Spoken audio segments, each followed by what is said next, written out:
Today I have a baseball glove, Rawlings catcher's mitt. This is a pretty special mitt. So,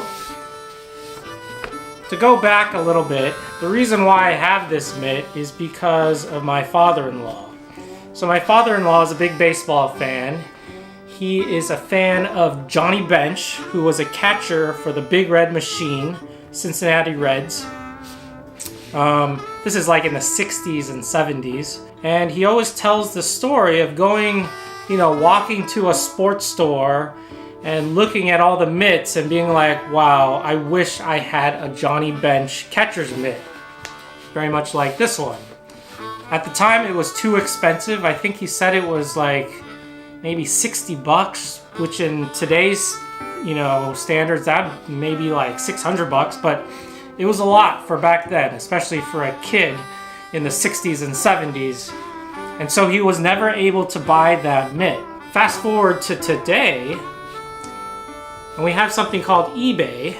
And so I figured, I'm going to start looking for a Johnny Bench catcher's mitt. It's vintage and antique, and maybe I can find one. And of course, it's a, 50-year-old mitt now, so it's probably in not so great condition, but maybe I can find one that's in pretty good condition and refurbish it a little bit. So when I was doing my eBay searching, I had a few prerequisites. Number one was that it had to have the Johnny Bench signature on it. There's a lot of different models with the Johnny Bench signature on it though, and so I was looking specifically for an RL1 or an RL10. Of course, an RLP would have been awesome, but that would have probably been hundreds and hundreds of dollars, and I wouldn't be able to afford that. But the other prerequisite was that it didn't have any ink on it. So a lot of times when, a kid buys a mitt, you want to put your name on it, and so you use a Sharpie or a ballpoint pen, and you stick your name and telephone number on it. I didn't want that. And so I was very lucky to find a mitt in decent condition without any ink on it whatsoever. So I've been searching on eBay for a couple of months now, and I finally found one. I purchased it for $35 plus $10 shipping and handling. And here it is. It arrived today.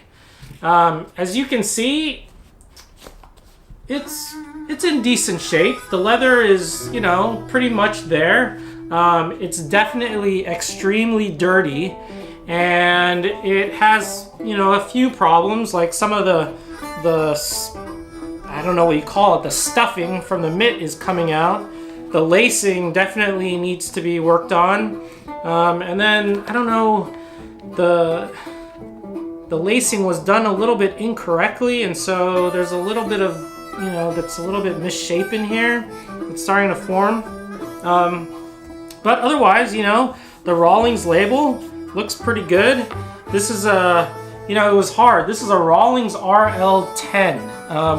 Johnny Bench used to use a Rawlings RLP. Now, an RLP is the designation, I guess, that they give to pro gloves that they only give to the major league ball players. So it would probably be very difficult to find one of those. This is made in the USA, Rawlings. It has Johnny Bench's signature right here.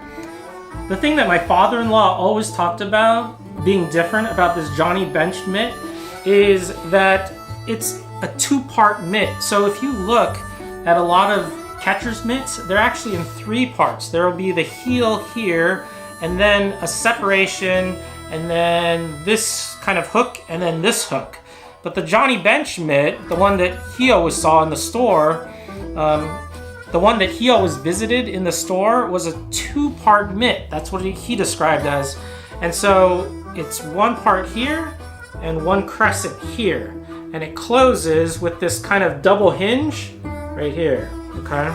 So anyways, I don't know whether this is the mitt that he saw in the store or the exact model, but from his description, it's pretty darn close. I'm gonna start working on refurbishing this mitt, and I've decided that I'm gonna take you guys along in the journey, and we'll see how well this mitt looks. Also, a benefit of me filming this is that, if you can tell, the lacing pattern is pretty intricate on this mitt. And when you start removing the lace, oftentimes you're gonna forget what's the lacing pattern and you're not gonna know. But because I'm filming this video and you guys are watching, I can rewind and see what the lacing pattern is as well. So I'm gonna relace it in a future video, but right now, the thing that I wanna do first is just give this mitt a really good wash. We'll see what happens. Let's go clean it.